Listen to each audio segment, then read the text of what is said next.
Veja no ICL Notícias, segunda edição. O mimado em Davos. I don't have to use force. I don't want to use force. I won't use force. Trump descarta o uso de força para tomar Groenlândia, mas bate o pé e pede negociação imediata. But we gave it back. But how ungrateful are they now? Deixou falando. Tarcísio cancela a visita a Bolsonaro e irrita aliados da extrema-direita. Eleições 2026. Lula articula a saída de ministros e pode abrir mão de até 20 aliados do Planalto para disputa de cargos no Congresso. O ICL Notícias, segunda edição, está no ar.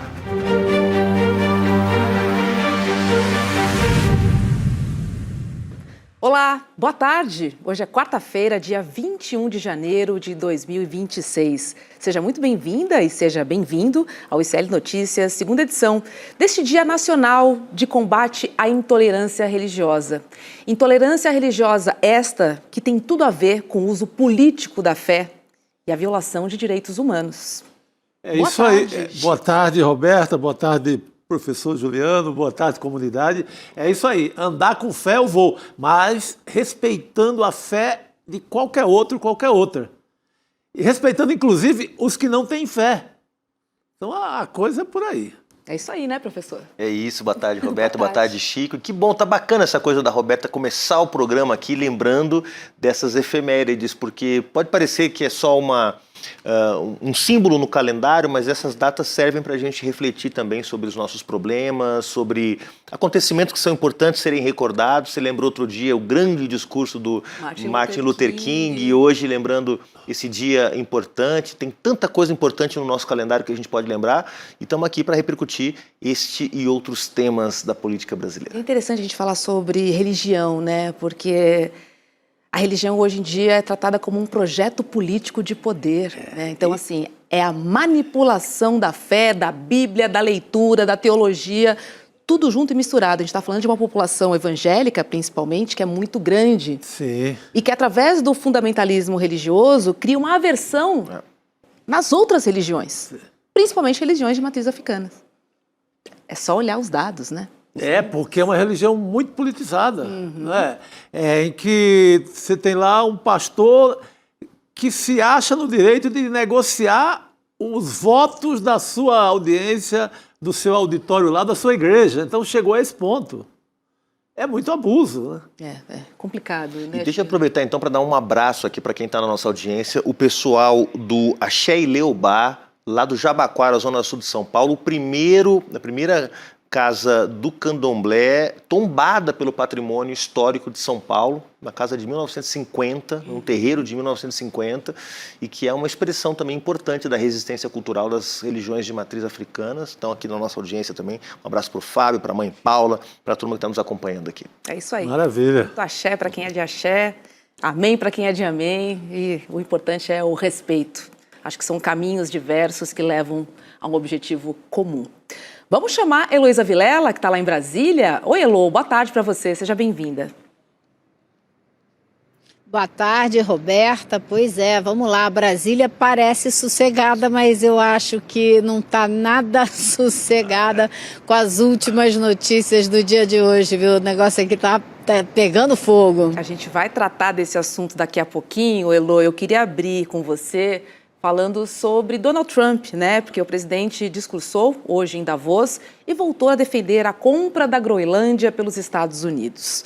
Trump descartou uma operação militar, mas disse que a Groenlândia é tudo que os Estados Unidos querem. Vê se pode. Vamos ver. We probably won't get anything unless I decide to use excessive strength and force where we would be, frankly, unstoppable. But I won't do that. Okay, now everyone's saying, oh, good. That's probably the biggest statement I made, because people thought I would use force. I don't have to use force. I don't want to use force. I won't use force.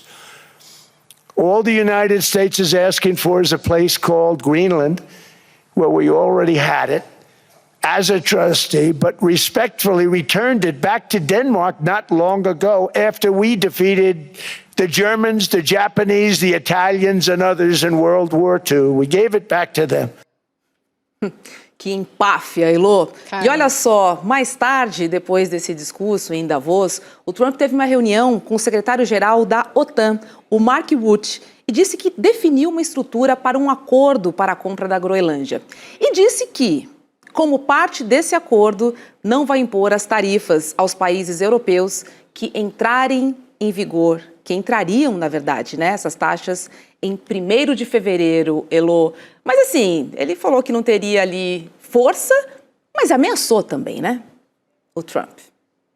Exatamente, Roberta. Ele disse que não ia usar força e depois começou a enumerar todos os investimentos que os Estados Unidos fizeram no aprimoramento, na atualização e na tecnologia de ponta para as Forças Armadas, os navios. Então, ele falou que não ia usar força e só enumerou a capacidade que os Estados Unidos têm de promover um ataque militar. Então, é no mínimo contraditório, mas eu acho que o recado foi dado e depois ele teve essa reunião com o secretário-geral da OTAN, na qual eles fizeram algum acordo. Ele não especificou absolutamente nada a respeito desse acordo, mas disse que houve algum tipo de entendimento, deve ser algo na área militar. Porém, eu gostaria de ressaltar, Roberta, que a quantidade de mentiras que o Trump consegue falar por segundo é algo realmente notável na humanidade, é algo que bate recorde. Porque primeiro ele falou que venceu os alemães e os japoneses na Segunda Guerra Mundial, que a gente sabe que é uma mentira. Foi um conjunto de países que venceu e quem mais deve ser tratado como a grande força que venceu os alemães, claro, são os russos, né? Além disso, ele nunca teve a Groenlândia, como ele disse nessa sequência de mentiras. A Groenlândia nunca foi dos Estados Unidos. Durante a Segunda Guerra Mundial, eles tiveram autorização para colocar bases militares ali para ajudar no plano geral de defesa da Europa. Então, ele nunca teve que devolver a Groenlândia nunca foi dos Estados Unidos. Então, é uma sequência de mentiras, de distorções da realidade, da maneira de contar como a história da humanidade se passou, que realmente é impressionante. Agora, aparentemente, ele conseguiu, sim, algum tipo de acordo com a OTAN. Pode ser um acordo de operações militares, acordo de ceder, de ter mais base militar, a gente não sabe ainda. Mas o que impressiona também nesse discurso do Trump foi assim, mais de 1h, 1h15 mais ou menos, de um discurso completamente errático. Falava de um assunto, ia para outro, voltava novamente no assunto anterior.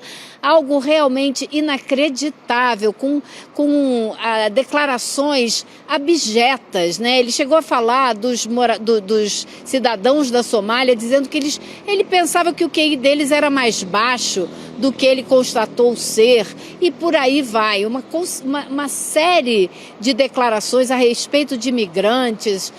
Olha, é realmente um recordista de xenofobia, de preconceitos e de mentiras, como a gente custa a ver, especialmente num cenário como aquele ali de Davos. Olha, Chico, 1h15 ouvindo Donald Trump, que além de todas essas considerações que a Elô trouxe, ainda confunde Islândia com Groenlândia. Não, assim, é inacreditável. Festival de surrealismo, de absurdos. Agora, eu fico com toda essa ira com o Trump e tudo, mas tem uma pontinha de coisa que eu gosto que os europeus que ficaram de joelho até agora escutem dele. Isso tem uma parte minha de perversão que gosta. Vai lá, Trump, humilha esses caras que estão desde o começo ali devotos do Trump, que abriram mão de tudo, né? Que é uma postura acovardada o tempo inteiro, né, Elô? Em momento algum você ouviu. Agora o Macron vem com essa coisa de ninguém é colônia para ser invadido agora. Então, é bom que eles escutem. Quem sabe eles acordam. Como disse o governador da Califórnia, Europa, acorda. Vocês acreditam nesse cara ainda? Vocês não vão reagir? Então fica o bom recado da Califórnia para eles. E ele humilhou publicamente o Macron nesse discurso, Chico. Não sei se você teve a oportunidade de ver, mas ele narrou uma conversa que ele teve com o Macron a respeito de uma negociação sobre preços de remédios. E a maneira como ele contou a conversa foi tipo assim, eu falei para o Macron, ele disse que não ia mudar o preço, eu falei, vai sim. Ah, vai sim. Assim, o tempo todo, num tom, deixando muito claro para a audiência toda que ele mandou no Macron, sem o menor problema. E no final, o que me deixa ainda mais chocada é que no final ainda teve muita gente que levantou para aplaudir o discurso dele, Chico. Como é que pode, sabe? Puseram uma pessoa absolutamente ridícula para entrevistá-lo depois desse discurso horroroso, normalizando tudo que ele falou, normalizando a ideia dele querer tomar a Groenlândia. Então, assim, vou te contar, foi de revirar o estômago. Vai lá, Juliana. Elo, estou plenamente de acordo com você, quer dizer, foi um festival de absurdos, ele questionou mais uma vez o resultado da eleição que ele perdeu, né, acusando aquela eleição de ter sido fraudada também. Quer dizer, todo o discurso, né, foi negacionista climático mais uma vez também, quer dizer, ignorou totalmente o debate sobre petróleo, da forma como tem que ser feito hoje por qualquer líder mundial, sobre a importância de uma transição. Ou seja, foi um desastre em todos os sentidos. Agora, claro, ele está fazendo política para dentro, fazendo política doméstica, tentando mostrar força. Os números dele não são bons. Saiu hoje uma pesquisa que menciona que entre os eleitores dele, entre quem votou nele na última eleição, só 38% disseram que votariam de novo com certeza. No universo total de eleitores, incluindo, portanto, aqueles que votaram na Kamala Harris, esse número chega a pouco mais de 19%. Então, os números do Trump não são bons. Ele está fazendo política externa, olhando para o mercado interno para ver se remobiliza a sua base de apoio, né? Agora, a pergunta que fica, acho que estava na nossa tarde aqui agora há pouco, né? Dá para acreditar? Ele acabou de dizer que não vai usar força militar contra a Groenlândia. Dá para acreditar que ele não vai usar? É impossível acreditar em qualquer coisa que esse sujeito diga. Ele está dizendo que desarmou, desmobilizou, acabou com 8 guerras no mundo. Quer dizer, é um negócio completamente fantasioso. Que 8 guerras que esse cara acabou? Quer dizer, esse cara não acabou com guerra nenhuma. Então, é uma fantasia que ele vai criando e que encontra, como você mesmo mencionou, Elo, ressonância na opinião pública. Tem grandes veículos de imprensa, como a Fox News nos Estados Unidos, que não é uma Jovem Pan americana, é como se fosse uma grande emissora, como se fosse uma Record, um SBT, que vão lá e chancelam tudo que esse cara fala e tudo que esse cara faz. Então, a pergunta que fica é se dá para confiar ou não dá para confiar, né?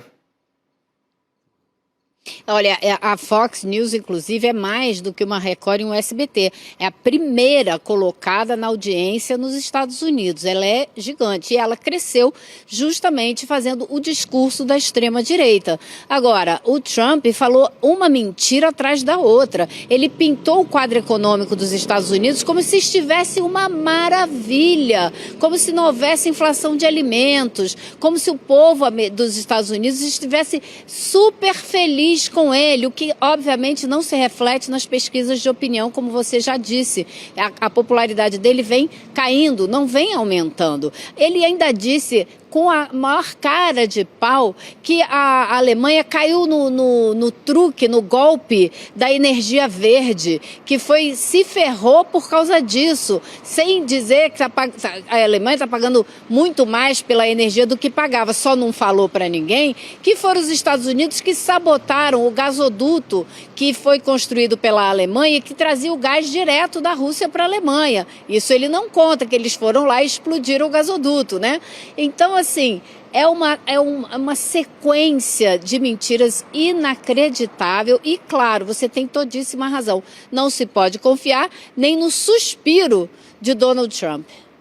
Nem na sombra. E só para comentar também, complementando esse ambiente dos Estados Unidos, que a Elo também comenta conosco aqui, inflação de café, 20% no acumulado do ano. Inflação da carne, 15% no acumulado nos últimos 12 meses nos Estados Unidos. A situação do Trump não é boa nem na economia. Ele que, quando perdeu a eleição, né, para o Joe Biden lá atrás, tinha uma situação econômica razoavelmente boa nos Estados Unidos. Pleno emprego, inflação controlada. Claro que a inflação nos Estados Unidos está na casa de 2,55, 2,60 por ano, quer dizer, uma inflação bem menor que a brasileira, por exemplo. Então não estamos falando de hiperinflação, nada disso. Mas ela está concentrada, café, carne, né? E a gente viu no ano passado aqui no Brasil o que foi uma inflação, mesmo que baixa, concentrada nos produtos de primeira necessidade. Isso corrói a popularidade de qualquer governo.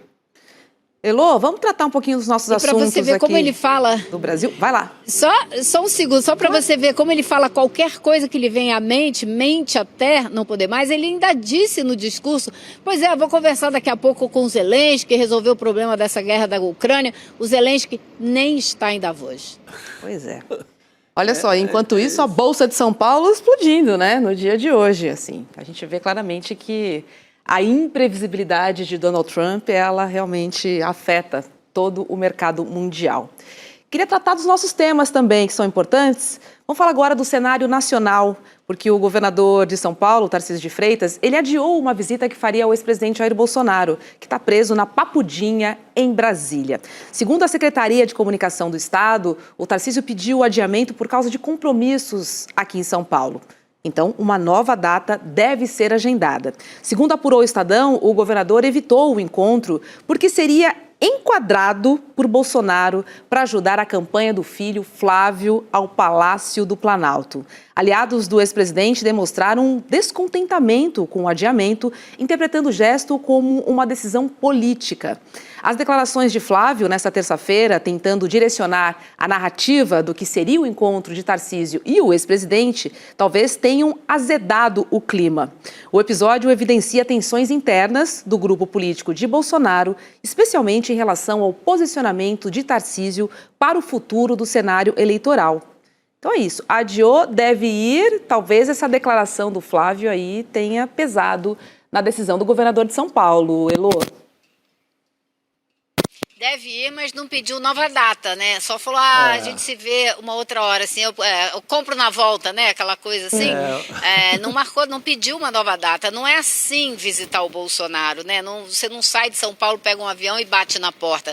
Tem que ter autorização do Supremo Tribunal Federal, dia e hora marcados. Então, não é assim. Né? Então ele realmente foi um gesto que eu acho que tem significado político. Ele certamente está mais preocupado em montar a sua chapa para o estado de São Paulo, preocupado em quem serão os candidatos ao Senado, com quem que ele vai poder contar, quem ele vai lançar, e deve estar achando que está tendo interferência demais da família Bolsonaro. Eu não sei se a gente já pode encarar esse adiamento dessa conversa como um primeiro movimento do Tarcísio de se afastar um pouco da família e se tornar um pouco mais independente desse jugo bolsonarista, ou não, ou se ainda é muito cedo, mas é um gesto que não foi feito assim de forma impensada. Com certeza Tarcísio de Freitas pensou muito bem no que ele estava fazendo, porque afinal de contas isso é visto assim como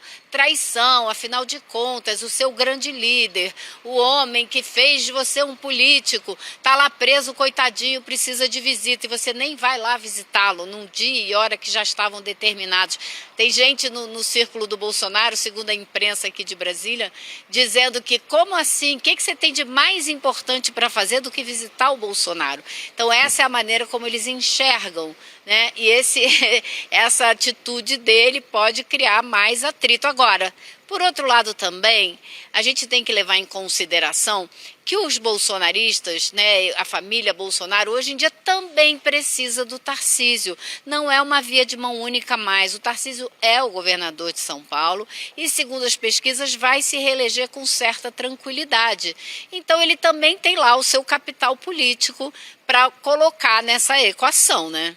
E aí, Juliano, será que o Tarcísio botou o problema mais para frente? Assim? A pergunta que fica, né, Roberto, é por que ele cancelou essa viagem no dia que saiu uma pesquisa, que é a pesquisa Atlas, que a gente vai comentar mais detidamente daqui a pouco, mas que mostra o Flávio Bolsonaro se descolando do Tarcísio. Tem um cenário que é o presidente Lula ganha de todo mundo na pesquisa, o pessoal deve ter visto isso já nas redes sociais, mas tem um cenário onde concorrem Flávio e Tarcísio.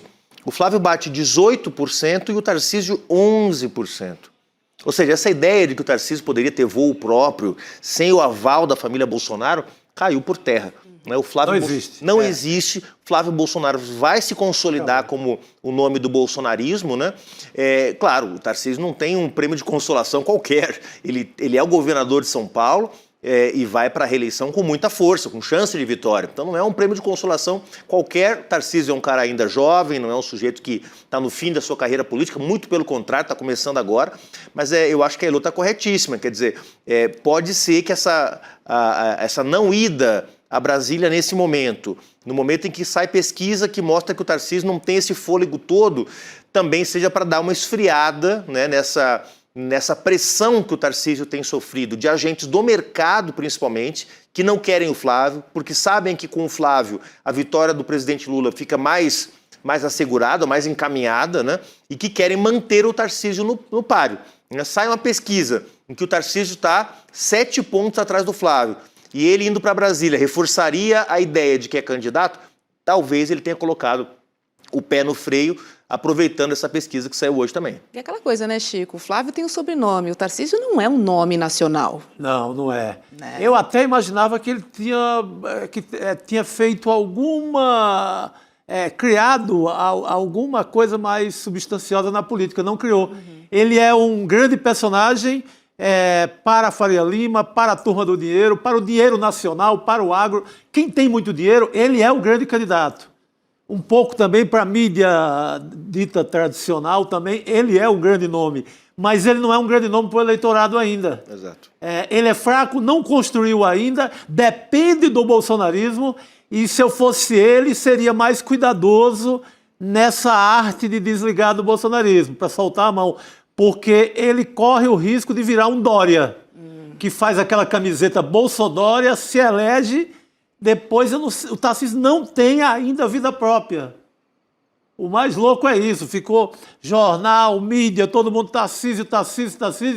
Era um fenômeno de quem vendeu todas as empresas de São Paulo, se consagrou na turma da privatização, se consagrou na Faria Lima, se consagrou dentro do Banco Master, dentro de todos os bancos, dentro do sistema bancário, mas não se consagrou de forma popular. Precisa de Jair Bolsonaro.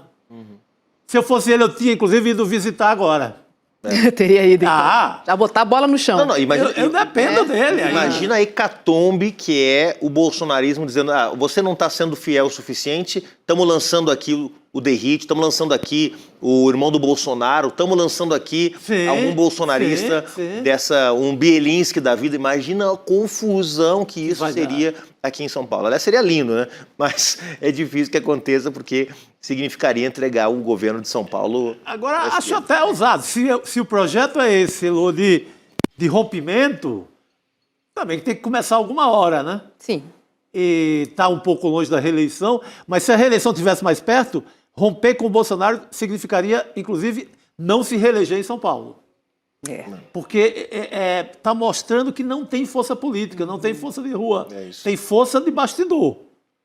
Ele manda nas colunas de política do Brasil inteiro, só dá ele. Mas não manda na rua ainda. Pois é. Vamos ficar de olho aí para ver como é que essa história vai se desenrolar, Chico. Mas é isso, né? As pesquisas, então, tendem a mostrar Flávio com mais chances do que Tarcísio. Isso hoje, né, gente? Sim. Sempre isso. Hoje. Hoje. Tudo pode mudar. Agora, olha só, a saída de Gleisi Hoffmann da Secretaria de Relações Institucionais já é dada como certa dentro do PT, mas o futuro político dela nas eleições gera divergências internas. Essa apuração é da CNN. De um lado, o presidente Lula demonstra preferência por uma candidatura ao Senado, enquanto outra ala do partido defende a presença dela na disputa pela Câmara. A ministra é considerada a peça-chave nas estratégias do partido para as próximas eleições, o que explica a importância do debate sobre qual cargo ela deveria disputar. A preferência de Lula por uma candidatura ao Senado está muito relacionada à necessidade de fortalecer a presença do partido na casa, criando uma espécie de barreira contra a oposição. A gente sabe que o Senado é peça-chave e fundamental das nossas eleições deste ano, né, Chico? Mas o Paraná é difícil, né? Pode ser bem votado e tal, mas eu duvido muito numa eleição de alguém da esquerda para o Senado no Paraná. Não tem que largar a mão e não disputar, tem que disputar. Mas eu acho que está certa a corrente que vai aproveitar o grande nome que é a Gleisi para elegê-la à Câmara. Fazer uma grande bancada também na Câmara. A meu ver, não tem chance no Senado. Mas aí é a avaliação de um jornalista que olha a política do Estado do Paraná, olha o que a gente tem vivido nos últimos tempos em relação ao Paraná. Tem gente com mais fé do que eu, mas eu acredito que não dá para Senado, para a esquerda no Paraná. O que você acha, Juliano? Acho que o mais importante é que a gente está diante de uma situação que vai se repetir. Né? Se fala em 20 ministros, né, que podem deixar o governo. Primeiro, que ministros são esses? Segundo, para que tarefas eles vão se dedicar? Né? Bom, tem aí todo o caso do ministro Haddad, que eu acho que tem mais repercussão, porque ele é um possível candidato aqui em São Paulo, se fala muito dele. Mas eu vi uma notícia no final de semana de que o ministro da Educação, um ministério importantíssimo, com muitos contratos, né, com uma série de atribuições que são impostergáveis, né? Quer dizer, você não pode atrasar a chegada do livro, da merenda, quer dizer, e o ministro deve sair também. Eu imaginava que para ser candidato, alguma coisa, não, vai ficar na coordenação de campanha do presidente. Cuidar da eleição lá. No Ceará. Então, eu não sei se é excesso de preocupação, óbvio que vai ser uma eleição duríssima, é verdade, mas você tem um ministro do tamanho do Camilo Santana, deixando o Ministério da Educação para ser um coordenador da campanha no Ceará, acho que é pouco, É o efeito sabe? Ciro Gomes. Acho que é pouco. É o efeito Ciro Gomes, é uma eleição para ser cuidada mesmo. A disputa na Prefeitura de Fortaleza foi dificílima. É verdade. Quase o André Fernandes ganha. É verdade. O PT tendo o governo do Estado. É uma eleição delicada. O Ciro está junto com o bolsonarismo, está junto com a extrema-direita. Relembrando os tempos que ele já foi da Arena, né, lá no comecinho da carreira dele. Ele era de um dos partidos de sustentação à ditadura, lá no comecinho. Está junto com os dissidentes inteiros que saíram ali do lado da esquerda, mais o bolsonarismo e mais Ciro Gomes. É bom ter cuidado para não perder no lugar que assim, era o modelo do PT. É o lugar que o PT implanta primeiro alguns programas e tal. Então, era uma derrota que pode custar muito caro. É uma boa explicação. Para o Camilo. Se ele sentiu, é porque a coisa merece mais cuidado. Conhece bem, né? Conhece bem o Ceará, né? Conhece bem. Ceará. Então, acho que ele correu para cuidar do quintal. Ele, opa, se eu descuidar aqui, eles levam. Claro. Elô, você voltou, né? A gente conversou aqui sobre Gleisi Hoffmann, qual cargo ela disputaria, né? Uma ala tende para o Senado, outra para a Câmara. E aí, o que você acha? O presidente Lula quer que ela dispute o Senado e você estava falando, né, que o Senado é peça-chave, Roberto. Eu acho incrível que só se tenha dado conta disso agora. Isso é algo que se fala em vários ciclos eleitorais. A gente já vem falando, é preciso prestar atenção nas eleições para o Congresso, Câmara e Senado, porque isso vai deixando o governo numa situação cada vez mais difícil, impossível de governar. Então, são eleições essenciais, não adianta olhar só para as eleições majoritárias, olhar só para as eleições de governador e presidente da República, porque você não consegue governar. Então, é por isso que o presidente está fazendo esse movimento de pegar as figuras, os rostos mais conhecidos e tentar alcançar cargos no Senado com essas pessoas, porque é a barreira final de qualquer projeto que tenha passado na Câmara. Se o Senado barrar, é uma proteção, além de ser, obviamente, uma proteção para o Supremo Tribunal Federal, para impedir que a extrema-direita consiga afastar ministros do Supremo. Então, existe aí uma grande preocupação, não é de hoje, e agora a gente está vendo o presidente Lula colocar o time em campo, né?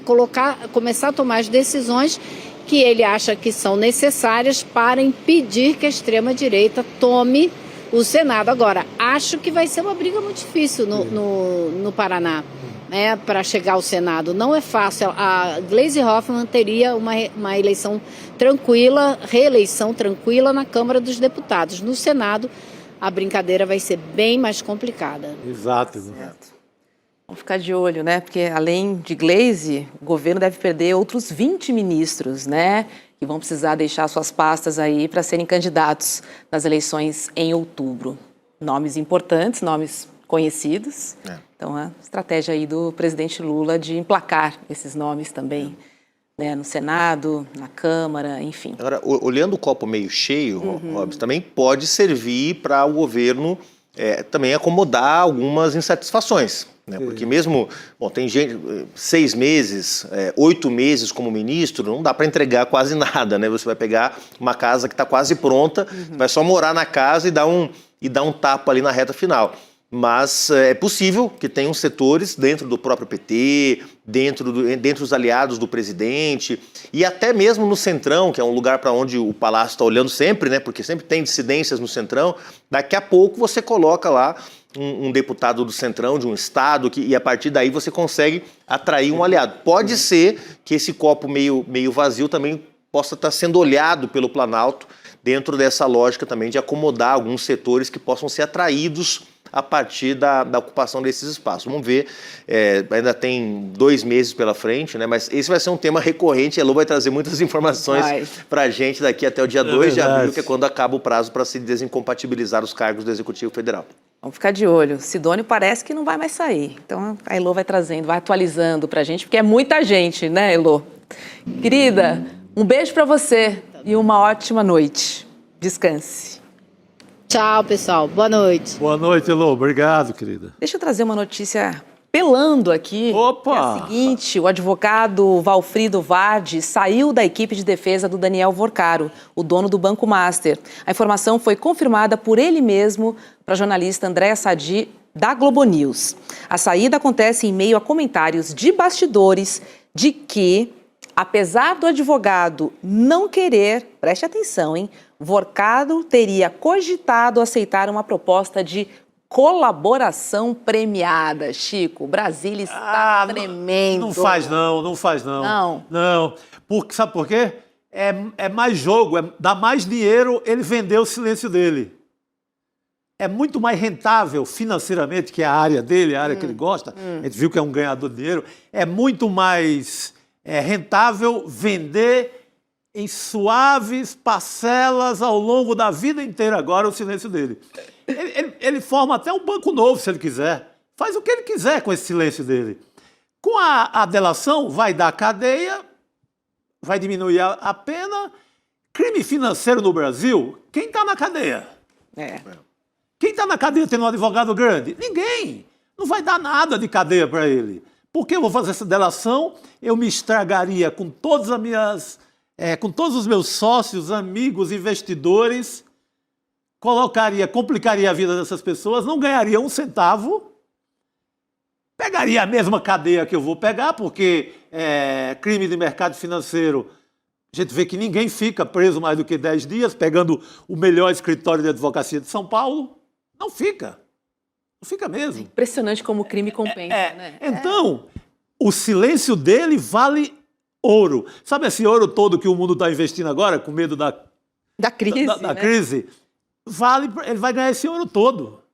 Você acha que isso é teatro, Juliano? Ele está jogando, está atuando, difícil saber, testando Roberta, os limites ali? É difícil saber. No caso, o que dá para saber é o seguinte, o Valfrido Vardi, o escritório Vardi Advogados, onde está o Rafael Valim, o Valfrido Vardi, vários dos maiores juristas do Brasil, é um dos escritórios mais críticos a esse modelo que a Lava Jato implementou de delação premiada mediante coerção. Você prende, você bloqueia os bens e aí você força o sujeito a fazer uma delação premiada num contexto em que ele faz a delação e entrega quem tem que entregar. A gente viu muito isso na Lava Jato, né? E isso foi usado e criou mesmo um estado de coisas completamente inconstitucional, porque a delação virou, na verdade, um instrumento mediante tortura, né? Não é o caso do Vorcaro. O Vorcaro não está preso, o Vorcaro não está sendo torturado, né? Não está mediante nenhum tipo de coerção. Ficou muito pouquinho tempo na cadeia, como lembrou o Chico sai em prisão preventiva, mas a turma lá do escritório eu sei que tem uma crítica ao modelo, a esse modelo da delação premiada, né? Prefere ir para a briga, prefere defender o cliente, perder, ganhar, mas tem muita crítica, né? Agora, a gente ainda tem muita coisa para saber sobre esse caso, né? O que se sabe hoje, especificamente, é a fraude financeira, ou seja, é colocar no mercado papéis com valor que não existia, né? Papéis com valor fake. Isso é uma fraude financeira, isso dá cadeia. Como disse o Chico, pouca cadeia, mas é um crime, está no Código Penal.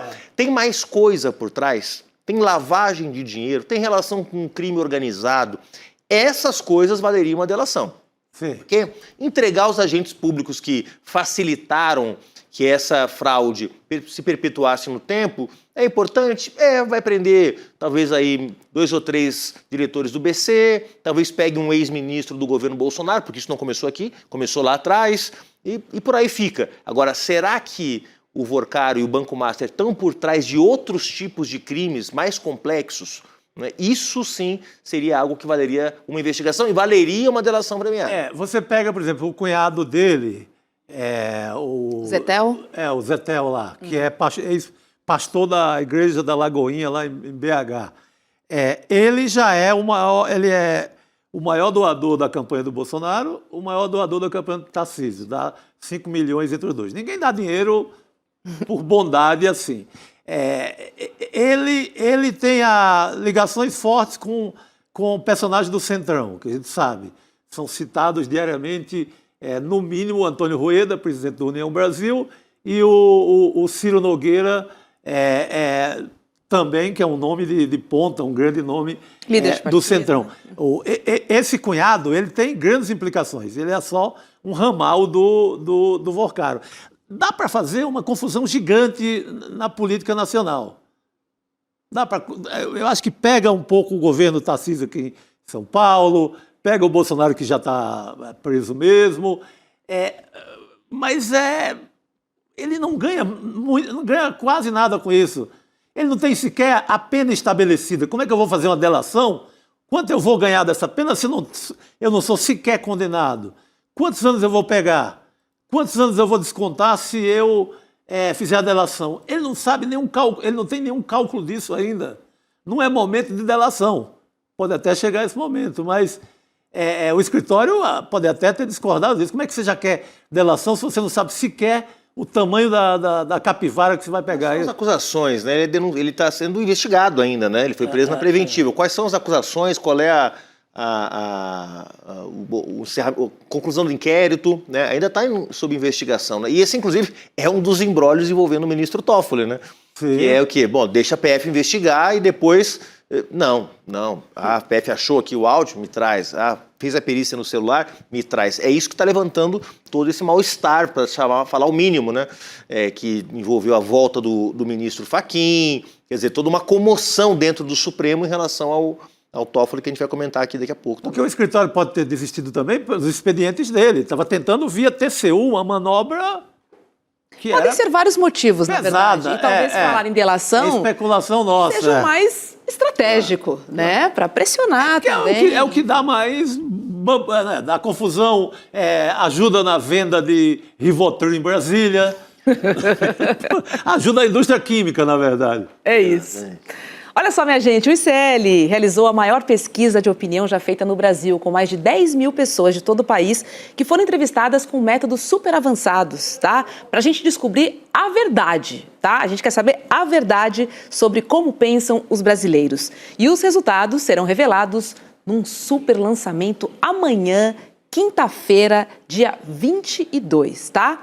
Agora, para matar um pouquinho a nossa curiosidade, a gente convocou o nosso super repórter Vitinho na rua para investigar o que é que o brasileiro anda pensando sobre temas importantes, principalmente nesse ano de eleições, um ano que está todo mundo, querendo conquistar o seu votinho. Dá uma olhada, vai lá, Vitinho. O ICL fez a maior pesquisa do Brasil e eu, Vitinho do Vitinho na Rua, fui mandado no centro para fazer uma amostra grátis do que é essa pesquisa. Vamos perguntar para os populosos, queremos saber o que pensa o brasileiro. Dudu, tô contigo, hein? Qual é o cenário profissional dos seus sonhos? Trabalhar com seu próprio negócio, trabalhar com carteira assinada ou trabalhar no setor público? Trabalhar para mim mesmo. Ter o próprio negócio, né? Trabalhar com carteira assinada, segurança. Trabalhar para mim mesmo. Ter meu próprio negócio. Eu ser o meu próprio patrão, sou meu próprio funcionário. O sucesso de uma pessoa depende mais do esforço individual, das condições sociais ou de Deus? Claro, de Deus e da pessoa, né? De Deus. Deus, né? Claro. Aí é um conjunto, né? Quero crescer na vida, eu tenho que correr atrás. E o governo também tem que ajudar de alguma forma. E Deus também, Deus está em primeiro lugar em tudo. Você concorda que os mais ricos deveriam pagar mais impostos e os pobres pagar menos impostos? Claro. Deveria ser tudo igual. O imposto tem que ser igual. Não. Por que não? Por quê? Vai tirar deles porque ele tem mais? É questão de vantagem, né? Não, ele estudou mais que eu. Então ele vai ganhar mais que eu. Isso é óbvio, é mérito dele. Você acha que o pobre tinha que pagar menos? Eu acho. Por quê? Por quê? Porque eu sou pobre. Gente, pobre O tem bom é que tinha uma carnavalesca ali. Já estava no clima, tipo de carnaval. Esse Vitinho é demais. E a melhor resposta é não, o cara tem que ganhar mais do que eu porque ele estudou mais que eu. Quero dizer para esse camarada o seguinte, cara, você faz mestrado, você faz doutorado, você passa 30 anos estudando, isso não é garantia de nada, meu amigo. Olha aí os professores, aqui Você um acha que o exemplo. Vorcaro é o Vorcaro porque ele estudou, brother? Você acha que o Daniel Dantas é o Daniel Dantas porque estudou? Sério, na boa, cara. Não, e quem Não estudou? acredito nessa lenda. Por favor, não é assim que funciona. Estudar é muito importante, pode garantir melhores condições pra gente mesmo, mas principalmente é importante porque ajuda a gente a pensar o mundo. Olha o ICL, que belo exemplo que é, né? Com todo o conhecimento que oferece. Mas assim, gente, rico não fica rico porque estuda, rico não fica rico porque... Em geral, rico fica rico porque é herdeiro, gente. Na regra, ele já começa o jogo na frente de todo mundo. A corrida, a largada já é... Exatamente. Então, fraudulenta. Que bom ter uma pesquisa como essa para revelar também nessas visões de mundo. A gente estava comentando isso aqui, né? Como que tem visões de mundo que às vezes estão ali, precisam ser quase que de forma arqueológica, assim, precisam ser reveladas, né? E tiradas de trás do véu do que a gente acha que é a verdade, mas muito bacana. E nós vamos ter um time super especializado. Não, essa pesquisa é muito boa. Tem uma pergunta que eu vi hoje também, que é sensacional. Qual a sua opinião sobre o pastor da sua igreja que está por aí andando de avião, de helicóptero e ostentando? Aí as opções de resposta são incríveis e reveladoras, né? Ele merece, ele é iluminado, ele é escolhido por Deus. Não, ele está abusando do fiel, porque está pegando o dinheiro do fiel para gastar para luxos pessoais. Mas acho que vai acabar nos entregando um retrato mesmo desse país, sabe? Boa. Porque as perguntas nunca foram feitas. Muito bom. E nesse super lançamento, nós teremos Eduardo Moreira, Gessé Souza, professor Castro Rocha, tem também o Luiz Costa Pinto, o antropólogo Luiz Eduardo Soares, muito bacana, e a Tatiane Cruz trazendo esse lado mais empreendedor, enfim, vai ser muito bacana. Então, se eu fosse você, correria agora. Vai lá em icl.com.br/pesquisa. icl.com.br/pesquisa. É rapidinho, garanta a sua vaga. Vamos chamar agora a Cris Serra para a gente falar da pesquisa que você já deu uma adiantada. Juliano, Cris está por aí? Boa noite. Oi, Roberta, Chico, Juliano, boa noite. Boa noite, querida. Olha, enquanto a extrema-direita, ela bate cabeça, o campo progressista, pelo menos está unido, né, em torno da candidatura do presidente Lula. Hoje mesmo saiu mais uma pesquisa de intenção de votos em que o presidente mantém à frente, né, ele se mantém à frente dos adversários em todos os cenários. A pesquisa Atlas Bloomberg também destaca um crescimento da candidatura de Flávio Bolsonaro, como a gente já comentou aqui, e a estagnação de Tarcísio de Freitas. Enquanto isso, o governador quer aprovar, ainda antes da eleição, uma das pautas... O governador não, o governo quer aprovar, antes das eleições, uma das pautas mais importantes da esquerda, que é o fim da escala 6x1. Tanto que hoje o ministro da Secretaria-Geral, o Guilherme Boulos, disse que o Congresso Nacional deve votar o projeto ainda neste semestre. Vamos ver, esta seria a bandeira do governo. Está avançando muito bem o diálogo com os setores do Congresso. Eu tive com o presidente da Câmara, Hugo Mota, semana passada, junto com o ministro Marinho, fizemos uma conversa com ele, tanto sobre o fim da 6x1, quanto sobre o trabalho para os aplicativos, que nós queremos também garantir direitos, dignidade para os trabalhadores que estão em cima de uma moto entregando comida, para o trabalhador que está o dia todo num volante fazendo transporte de Uber. Mas no caso da 6x1 em particular, há um avanço na discussão para que a gente vote ainda esse semestre o fim da escala 6x1 e consiga dar essa resposta para os trabalhadores. Pois é, Cris, em ano de eleição, votar contra o fim da escala 6x1 me parece um tiro no pé, né? Pois é, Roberta, a jornada de trabalho, o tempo de trabalho, é alvo de vários projetos, já não é de hoje, projetos que tramitam há muito tempo no Congresso, tem projeto na Câmara, tem projeto no Senado, porque de fato essa é uma questão importantíssima para os trabalhadores. Agora você vê, alguns desses projetos, como eu disse, tramitando há muito tempo. Por quê? E por que não se vota isso? Porque há uma resistência muito grande por parte do empresariado brasileiro.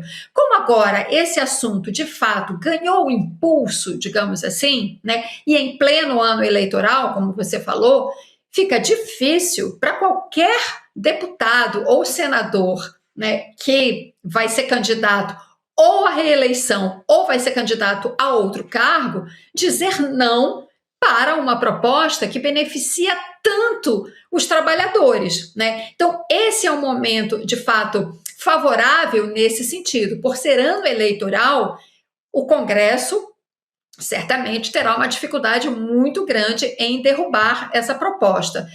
Ocorre que, como eu disse, sempre o empresariado, né, historicamente, nessas pautas que beneficiam os trabalhadores, fazem grande pressão, né, fazem um grande lobby no Congresso contra a aprovação desse tipo de medida. Então, vamos ver nessa fricção de forças, né, quem leva a melhor. Né? O Boulos me pareceu bastante entusiasmado e seguro, né, de que essa articulação pode caminhar, né, e ter um desfecho positivo para os trabalhadores. Eu não quero deixar de pegar só a deixa que você mencionou, Roberta, que é a posição do presidente Lula em todas as pesquisas que têm sido divulgadas ultimamente. Por quê? Porque, de fato, o governo tem conseguido aprovar medidas muito importantes para os trabalhadores, né? A da isenção do imposto de renda para quem ganha até R$5.000 foi uma delas, né? Essa da redução da jornada de trabalho seria outra, além, claro, né, das medidas da administração da economia que o governo tem feito e que tem apresentado bons resultados. Há um cenário macroeconômico positivo. Tudo isso explica, né, a posição do presidente Lula, muito bem colocado nas pesquisas de opinião. E a aprovação do fim dessa jornada 6x1 certamente melhoraria ainda mais a posição dele.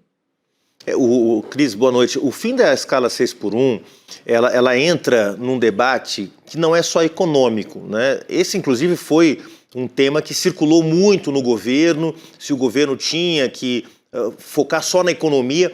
A escala 6x1 não é só economia, ela é uma agenda de bem-estar para a classe trabalhadora, né? Tem a ver com permitir que os pais passem mais tempo com os filhos, permitir que as famílias estejam mais unidas, permitir lazer, cultura, até mesmo se fala que pode ser positivo para a economia, gerando mais postos de trabalho e aumentando a produtividade. Ao contrário do que se pensa, o fim da escala 6x1 não impacta só o setor de serviços.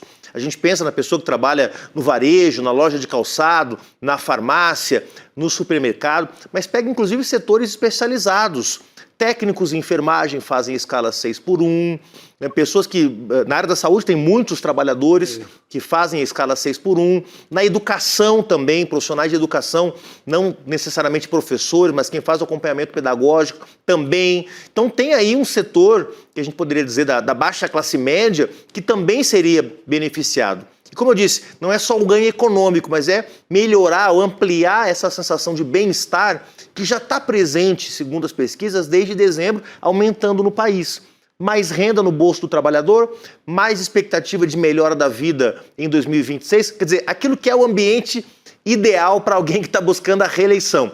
Otimismo, expectativa de que a vida vai melhorar, que o Brasil pode ganhar a Copa do Mundo, que o agente secreto pode ganhar o Oscar. Ou seja, esse ambiente positivo. E, digo mais, além do fim da escala 6x1, numa outra entrevista, o ministro Boulos também mencionou o tema dos trabalhadores das plataformas de aplicativo. Se o governo consegue entregar 6x1 e algum tipo de regulamentação dessa barbárie que é a exploração dos trabalhadores da Uber, da 99, do iFood, olha, aí o governo está bem, porque esse segmento está sendo permanentemente assediado pela extrema-direita. Olha, não, a escala 6x1 é uma questão da... derrubar isso é uma questão de um avanço da civilização no Brasil. A maioria dos trabalhadores do Brasil já vive no empate do salário com o que ganha. Isso pode ser considerado uma escravidão moderna, mas é. Se você vive empatando com o teu salário, você está na escravidão. Se você ganha... sobrevivendo, né? É uma sobrevivência que beira a escravidão, né? Você está empatando. Então, por que eu trabalho, gente? Se eu empato com o que eu... É ridículo, pensando em avanços da civilização. Então, é necessário, porque aí você não vai ganhar mais salário, mas você vai ganhar um dia com seu filho, com a sua filha, no parque, vendo um filme junto com seu filho. Aí é um ganho sem tamanho. Uma vez que, no momento, não terá assim, um aumento significativo de salário, que seria também... Tinha que vir as duas coisas juntas. Mas a gente tem que lembrar que o Congresso são 273 empresários, com mais 160 fazendeiros. Faça a conta aí em casa e veja se vai passar fácil. E, Elô, sabe o que me vem à cabeça? As mães solo, né? O benefício que seria até o fim da escala 6x1, a gente sabe que é uma fatia muito considerável da nossa sociedade. Principalmente Roberta, mulheres negras, né? Roberta, o tempo com os filhos, não há dinheiro que pague. Não tem dinheiro que pague o tempo que você pode, o tempo de qualidade que você pode desfrutar com seus filhos, né? Ou ajudando a fazer um dever de casa, ou fazendo um passeio, né? Hoje em dia tem tantos centros culturais que são gratuitos, né? O ideal seria que também a tarifa de ônibus fosse zerada, né? Para que a pessoa pudesse aproveitar o tempo livre dela e não gastasse no transporte. Mas, enfim, tem tantos centros culturais hoje em dia, nas grandes cidades ou mesmo cidades menores, espalhados por aí, que são gratuitos e que você pode ter esses momentos de lazer com os seus filhos. Ou se você não tem filhos, você sozinho ou sozinha, né, como trabalhador, ir num centro desses para se qualificar, para ter lazer, simplesmente. É aquele momento aquele conceito do ócio produtivo, entende? As pessoas precisam, às vezes, simplesmente ficar sem fazer nada, né, para ter ideias, né, para se dedicar a outros projetos. Eu só queria mencionar aqui uma outra questão, porque o Chico Sá lembrou muito bem a bancada de empresários e a bancada de fazendeiros no Congresso. Evidentemente, esse projeto não é do interesse deles. Mas aí, então, pode-se chegar a um projeto, digamos assim, um projeto de meio termo, né? Isso eu quero dizer assim, como um exemplo de que, negociando com boa vontade, você pode chegar a uma solução, né, que resolva para todos. Então, por exemplo, você pode estabelecer uma redução gradual da jornada, né? Em vez de ser de uma vez, né? Então, ok, vocês empresários não querem, não aceitam? Vamos sentar e vamos negociar. O que não dá, de fato, é manter essa escala, né, que é uma forma moderna de escravização, muito como também os colegas aí lembraram. Até porque, muitas vezes, você trabalha, né, faz essa jornada 6x1, em troca de um salário, às vezes, que mal dá para pagar as contas, né? O dinheiro acaba muito antes do fim do mês, E aí, no seu dia de folga, no seu único dia de folga, você ainda vai trabalhar para um aplicativo, ainda vai rodar numa bicicleta entregando comida, ou se tem um carro, vai fazer um Uber, entendeu? Então, a verdade é que para milhões de trabalhadores, a jornada é de segunda a segunda, não tem folga, entende?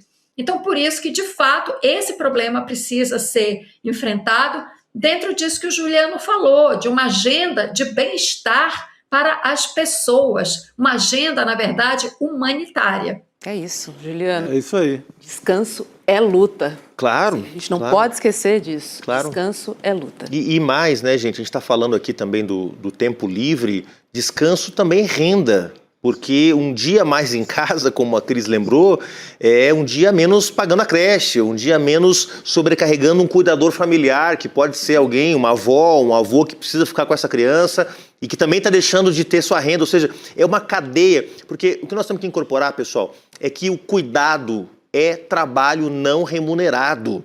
Se tem alguém cuidando de uma criança em casa, porque o Estado não garante uma creche de qualidade, para que todo mundo possa...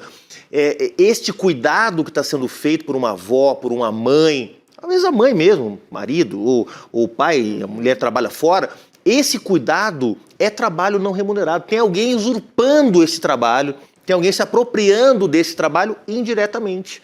Não é só o trabalho de quem está lá na fábrica, no mercado, no campo, trabalhando e vendendo a sua força de trabalho.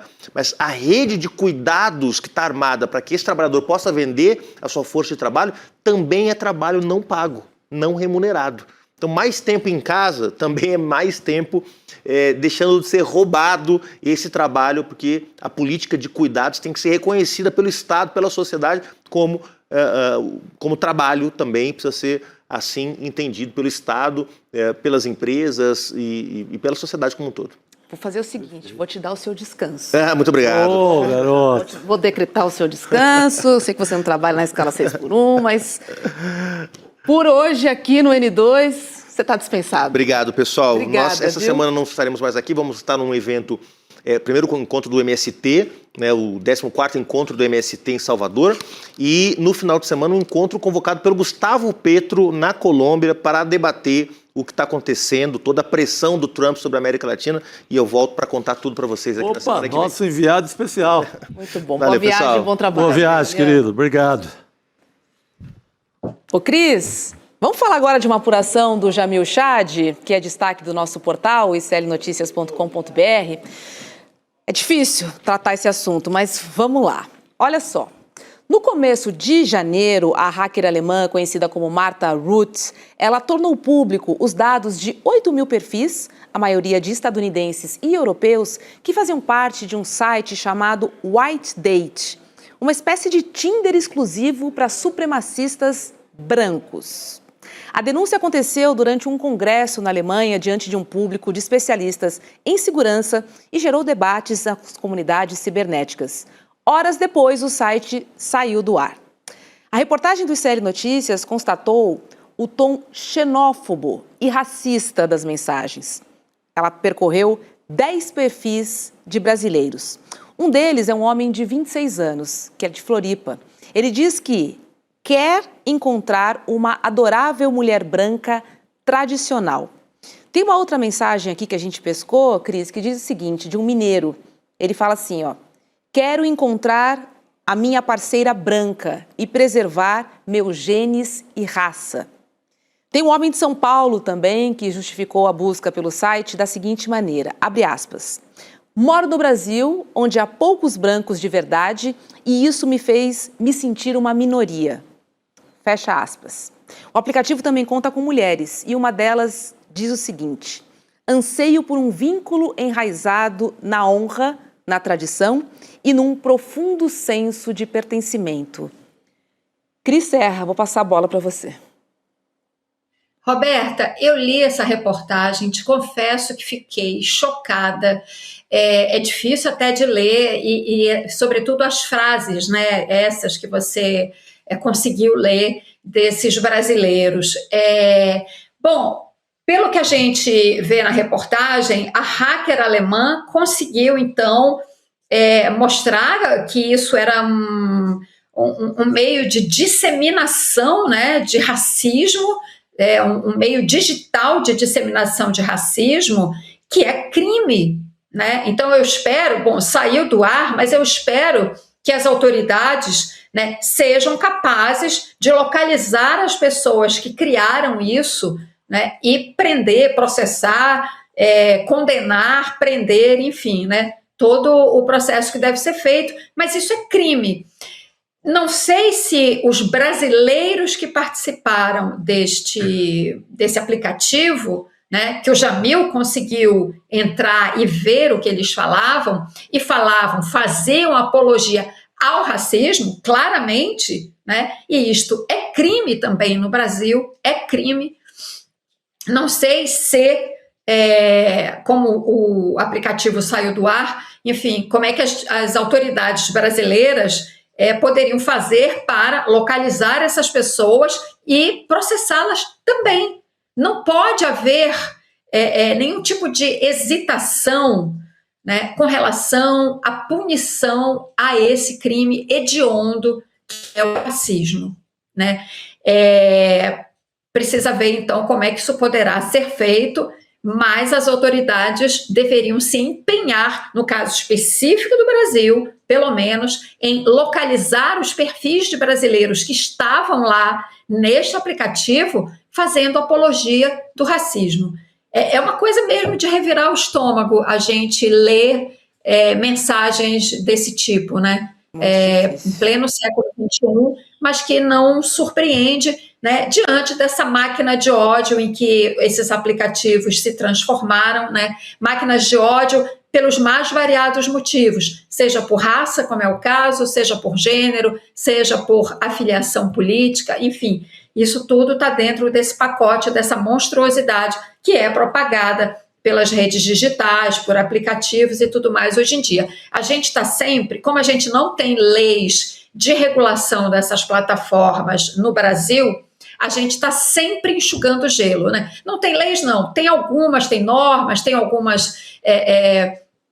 tem alguns instrumentos legais, mas o que eu falo é que nós não temos uma legislação ampla, severa, rigorosa, rápida, né, para dar rápida, a rapidez é essencial para dar conta desse tipo de situação. Então parece que a gente está sempre enxugando gelo, né, correndo atrás desses criminosos que estão sempre vários passos adiante.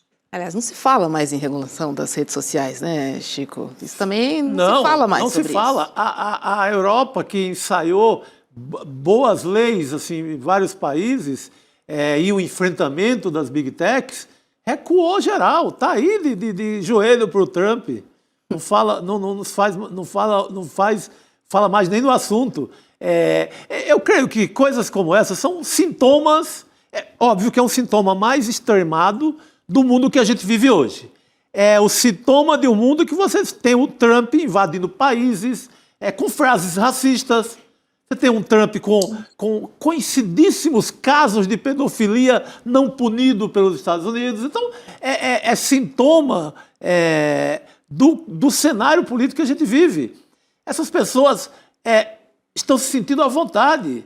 Imagina, estimuladas, inclusive. Claro, se uma pessoa dessa escuta um discurso do Jair Bolsonaro aqui, de 2018 para cá, não só do Jair Bolsonaro, mas dos seus representantes.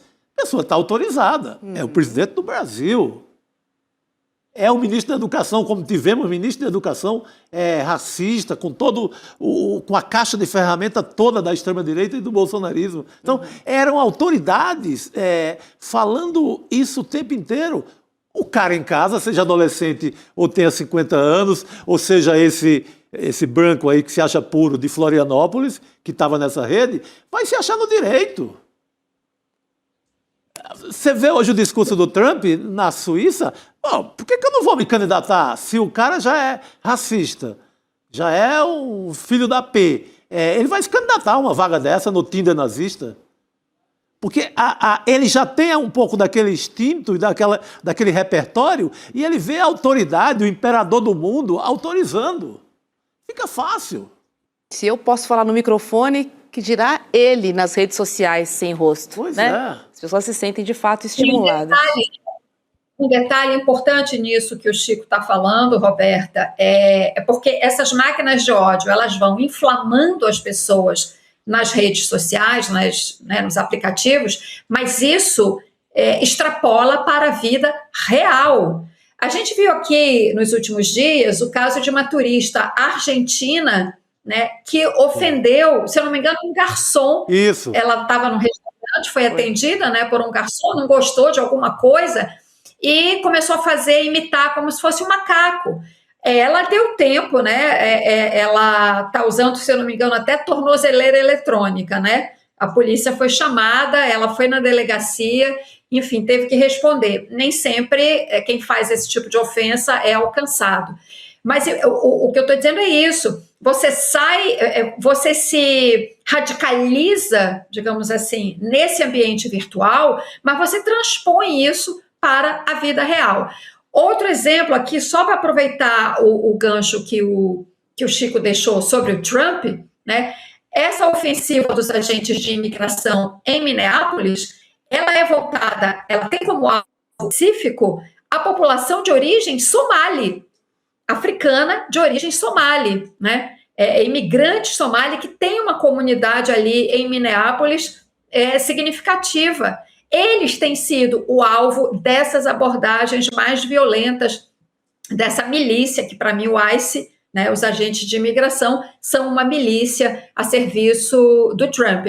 Então é isso, você tem uma máquina montada para fomentar esse tipo de coisa, o racismo, a misoginia, né, várias outras coisas, né, e isso ganha concretude na vida real, né? E aí você tem crimes bárbaros, às vezes, né? Porque sai dessa dimensão só do discurso na rede social e vai para a vida real. É isso que a gente está falando, é dessa doença que se espalhou no mundo, né? Que eu acho que o Chico estava se referindo, que eu vejo dessa forma também. Tudo muito brutal, né? Tanto que os Black Panthers estão nas ruas novamente. Sim. Né? A gente está falando aqui assim, de um atrito muito, muito sério, assim, né? Porque é muita violência, crimes, enfim, que tem se espalhado em todos os cantos com mais frequência, com cada vez mais frequência. Mais aberto, né? É impressionante. Mais descarado, a ponto de criar uma rede social com com essa finalidade. Purificar a raça. Um bando de idiota, pô. Cris Serra, obrigada, meu querida. Até breve aqui no N2. Obrigada, Roberta. Tchau para você, Chico, e todo mundo que está aqui com a gente. Beijo, tchau. querida. Obrigado. Olha só, Chico, o ano acabou de começar, né? Mas o clima de incerteza já domina os mercados globais, gente. Vamos lembrar que nosso mês de janeiro, olha, não teve um diazinho de descanso. E aí, diante de conflitos internacionais cada vez mais constantes e imprevisíveis, a gente viu o que aconteceu na Venezuela, né? Tem muitos escândalos no mercado financeiro, tá aí o Banco Master para corroborar o que eu estou falando aqui. É muito importante que você saiba como construir um patrimônio sólido. E isso pode garantir aí um futuro mais tranquilo para você e a sua família. Por isso eu tenho um convite imperdível, irrecusável para você, tá? Vem aí o nosso tradicional Mapa da Mina 2026 com Eduardo Moreira. Esse é o maior evento para quem quer investir. Essa é uma aula gratuita, isso é muito importante, em que o Edu faz análises e ele apresenta as suas previsões para o dólar, para os juros e também para as principais bolsas do mundo. E olha, o Edu simplesmente está cravando todas as suas previsões. Isso não é de ontem, não é do ano passado, não. Há anos. Sim. Há anos. Então, se eu fosse você, não perderia de jeito nenhum, Chico. Hoje eu vi que o mundo inteiro está correndo para comprar ouro. Ouro. Isso você vai saber se vale a pena ou não no Mapa da Mina com o Edu.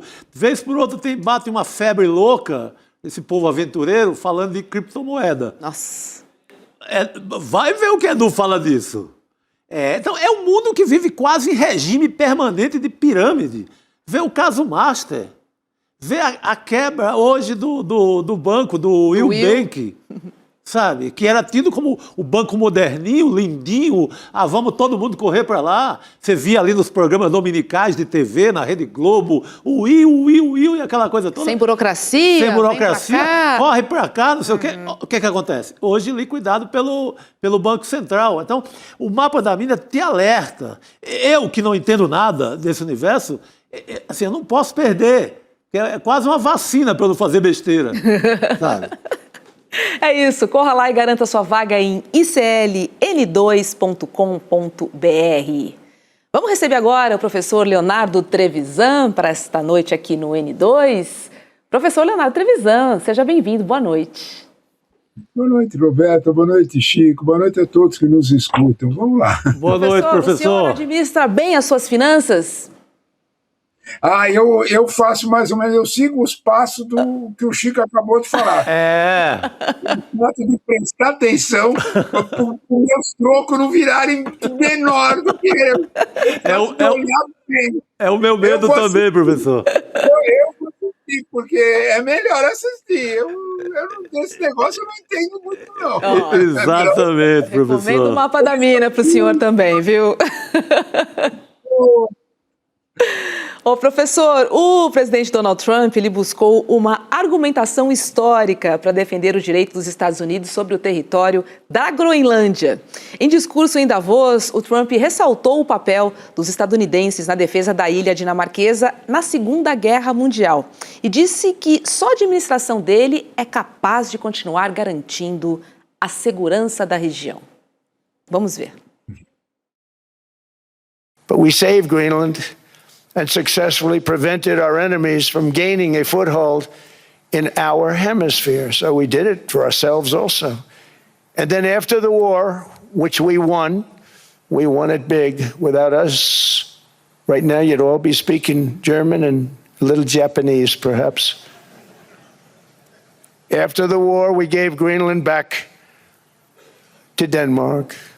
How stupid were we to do that? But we did it.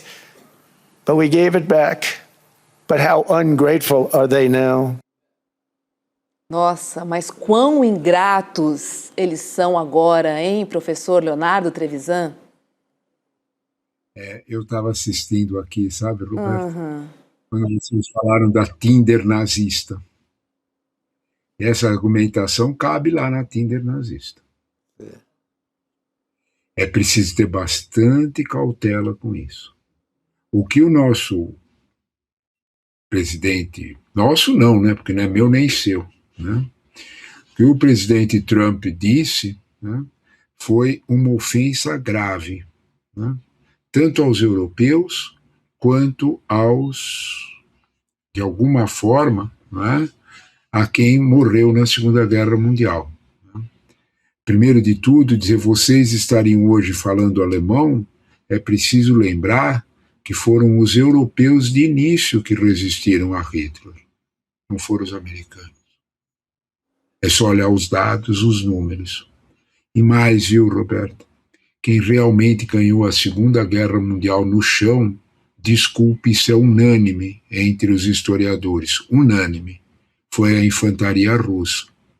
Se alguém tem alguma dúvida disso, por favor, dá um Google bem simples, faz uma perguntinha assim, ó. Quantos russos morreram nos avanços e na Segunda Guerra Mundial? Você vai ver um número que parece indescritível. É quase a metade das mortes na Segunda Guerra, 27 milhões. Quantos soldados americanos morreram na Segunda Guerra? 280 mil. Talvez o presidente Trump, entre as suas muitas má informações, ele talvez não tenha essa. Está muito longe, né, de ser o salvador da Europa o soldado americano. É outra realidade. O que me espantou do discurso de hoje foi, além disso, a profunda arrogância do discurso. Há um tom na arrogância que é o seguinte, ele abriu o discurso desse jeito. Eu não vou usar a força para recuperar a Groenlândia. O subtexto era porque eu não preciso disso. Eu tenho outras formas. Se a gente olhar um pouquinho, ele deixou aberto tudo o que ele pode fazer. Sabe quem resumiu bem quem fez o resumo da ópera do discurso do Trump hoje, né, que talvez se transforme num documento histórico, tais os absurdos ditos, você, Chico, tem toda a razão quando lembrou as ofensas à comunidade somali de Minneapolis, tem toda a razão. Então, quando o discurso dele, o chanceler da Dinamarca, uma pessoa chamada Locke Rasmussen, né, ele disse que o resumo do Trump não tem nada de moderado, que ele só deixou os novos parâmetros, ele só deixou intacta a profunda ambição. É isso. Se a gente quiser lembrar, né, os discursos do Adolf Hitler sobre os Sudetos antes da Segunda Guerra Mundial não tinham diferença. Sobre a Áustria, primeiro, Sudetos depois, e depois sobre a Polônia.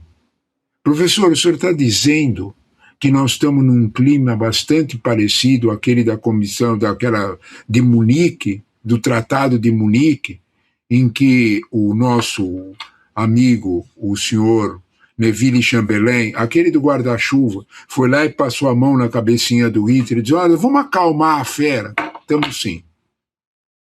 Estamos sim.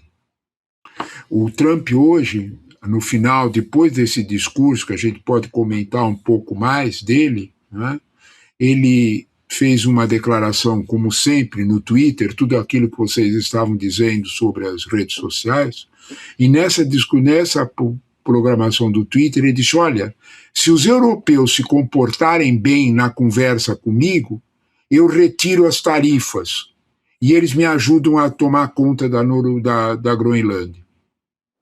Com todas as letras. Na verdade, sabe, o discurso do Trump faz uma pergunta interessante. Com que europeu eu vou conversar?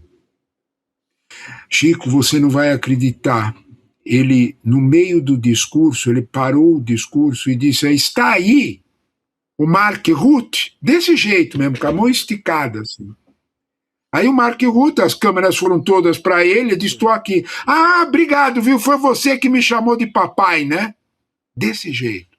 Só que o Mark Rutte é secretário-geral da OTAN. O tom é de humilhação. Uhum. A única anteposição veio especialmente do que é o poder executivo da Comissão Europeia, que nós conhecemos bem por causa do acordo Mercosul aqui, a Ursula von der Leyen, que é a presidente da Comissão Europeia. Eu separei a frase, viu, Roberto, porque eu acho que a gente precisa ouvir essa frase, para a gente ter consciência de que não é só Mark Rutte que tem na Europa, tem outras. Atenção, hein? A Ursula von der Leyen não é de esquerda, não.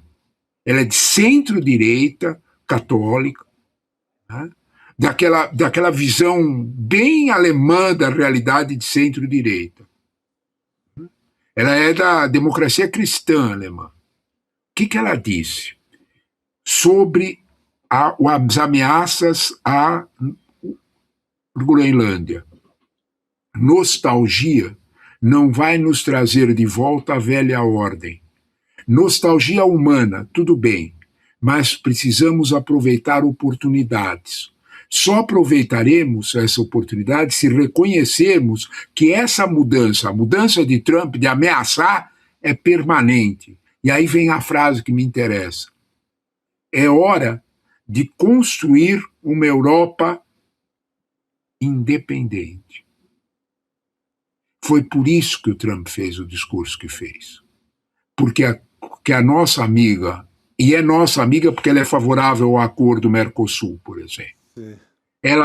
O que ela propõe é que se retome aqueles acordos de quando os Estados Unidos estavam ameaçando, no ano passado, a Europa com 40% de taxa. Lembram disso? E a Europa começou a organizar um instrumento anticoerção, que tem exatamente esse nome em inglês.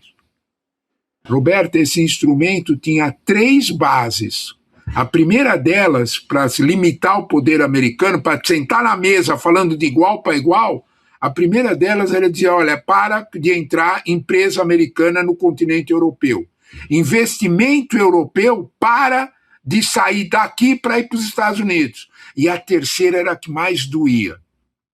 Nós vamos parar de comprar serviços dos Estados Unidos. Isso batia direto com o que vocês acabaram de falar, do que o Chico acabou de falar, de alguma regulação para as big techs no continente europeu. Elas diziam, olha, nós não vamos mais comprar serviços das big techs. E insinuou nisso que tinha outro freguês para fazer isso, tinha outra pessoa para comprar, era a China. O Trump, naquela época, entendeu o recado e baixou as tarifas. Amigos, foi isto que aconteceu. Quando a gente olha para o resultado do Parlamento Europeu atrasando o acordo do Mercosul, na prática inviabilizando por 10 votos, é uma ação da extrema-direita dentro da Europa para cortar as asas dessa linha política. É com eles é com os Mark Rutte da Europa que o Trump falou com essa arrogância. Nós vamos ter, daqui a algumas horas, um resultado da reunião que o Trump disse que faria com os representantes europeus para saber se eles iam mesmo ajudar a Groenlândia. Amigos, nós estamos num momento crucial. A Europa está aqui escolher entre se ela prefere a linha Mark Rutte de chamar o Trump de papai ou se ela prefere a linha Ursula von der Leyen que diz nós vamos construir uma Europa independente. Nós estamos, a única coisa que está segurando o Trump é o resultado das ações nos Estados Unidos, principalmente as das Big Tech, Chico. Caíram ontem e hoje, porque as empresas americanas disseram, peraí, a Europa é a Europa, nós temos um monte de negócios com eles. Isso não é decidido. Trump pode decidir do outro jeito. Nós estamos assistindo entre hoje e amanhã uma decisão que é essencial para a gente pensar que tipo de futuro nós vamos ter. Eu ouso usar a palavra para o planeta. Sabe, Chico, aquela tua expressão da gente vai tentar aprender com o Edu a tomar conta dos nossos trocados, sabe? Os trocados da gente vão ser regulados por isso aí. Por esse tipo de pressão que você vai fazer sobre o futuro dos negócios. Se nós vamos seguir a linha Trump ou a linha Úrsula. Nós vamos ver isso aí dentro de poucas horas.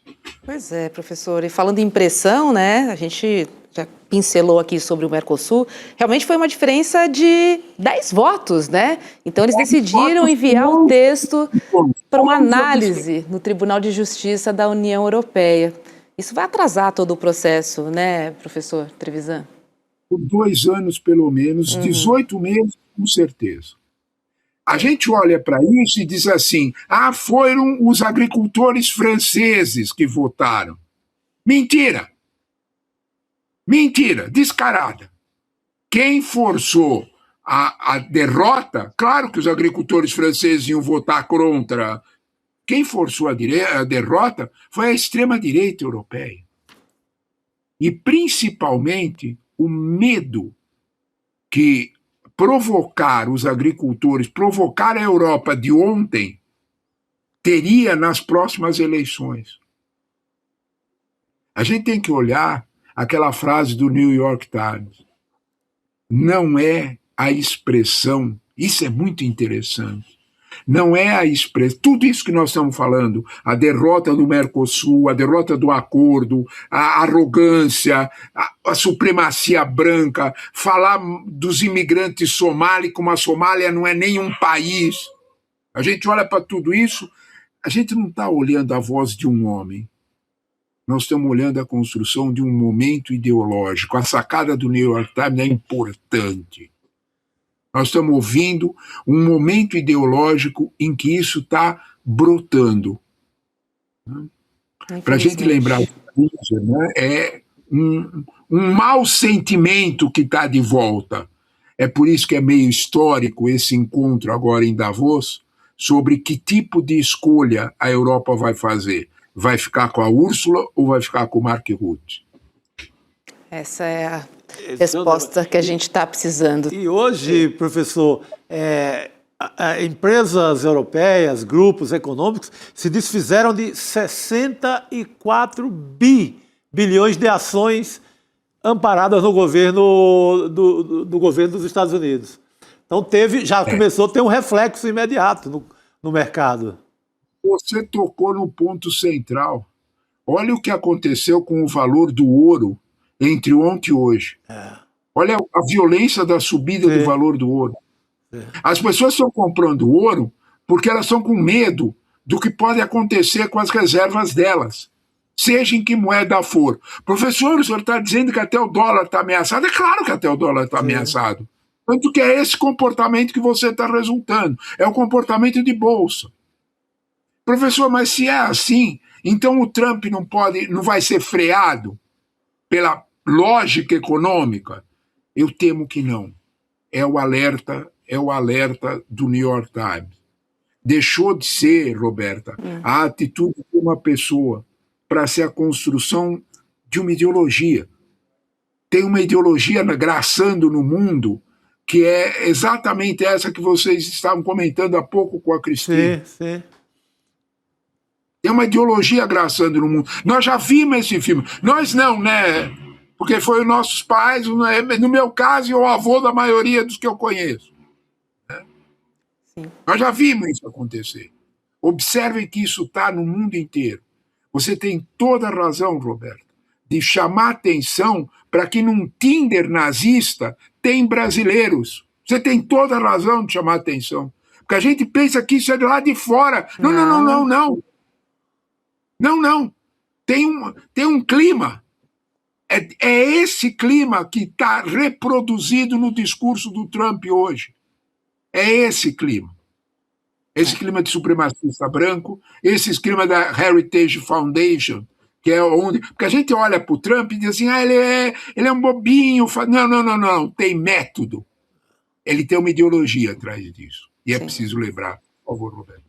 Sim, professor, com certeza. Muito bom, professor. Muito bom. Professor, uma boa noite para o senhor e obrigada aqui por engrandecer, né, o nosso debate. Boa noite. Eu agradeço a oportunidade, porque nós falamos muito pouco disso, é só o ICL que fala, nós falamos muito pouco disso. Eu é que agradeço a oportunidade e a possibilidade de diálogo com vocês, que a gente pode, de certa forma, tocar no que realmente importa para qualquer um de nós. Muito obrigado, gente. Obrigada. Boa noite. Obrigado, professor. Boa noite. Olha, Chico, teve um post agora da Gleisi Hoffmann dizendo o seguinte, que teve uma conversa com o presidente Lula, com Edinho Silva, presidente do PT, e ela reafirmou seu compromisso de fortalecer no Paraná o projeto liderado pelo presidente Lula. Então ela diz, sou pré-candidata ao Senado Federal. Bateu o martelo. Dependia única e exclusivamente dela, né? Seguir o conselho do Lula. É uma eleição muito difícil, volto a repetir. Mas, quem sabe, o povo do Paraná mude um pouco o juízo e... Tem aprendido algumas coisas, né? Algumas lições importantes. A história ensina alguma coisa. Pois é. Olha só, na sequência agora do N2, você fica com a reprise do Provocação Histórica. E hoje tem reapresentação da conversa do Lindenner com a professora Arlene Clemecha. Coladinho agora no N2, às 7 horas da noite. Dá tempo de tomar uma água. Chico, obrigada, boa noite. Querida. Sempre um prazer estar boa aqui noite. com você. Muito bom. Obrigada, comunidade, pela companhia. E amanhã a gente está de volta às 5h30 da tarde. Um beijo. Tchau, tchau.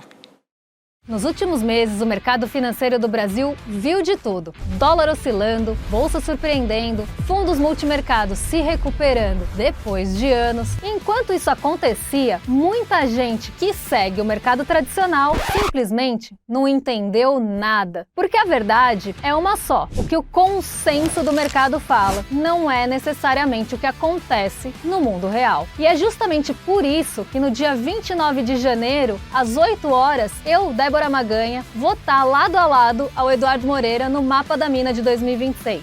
Uma aula gratuita para te mostrar os caminhos para os investimentos e finanças em 2026, mostrando as tendências para dólar, bolsa, juros, fundos e oportunidades. Sem o filtro da Faria Lima, sem interesse escondido e sem armadilha.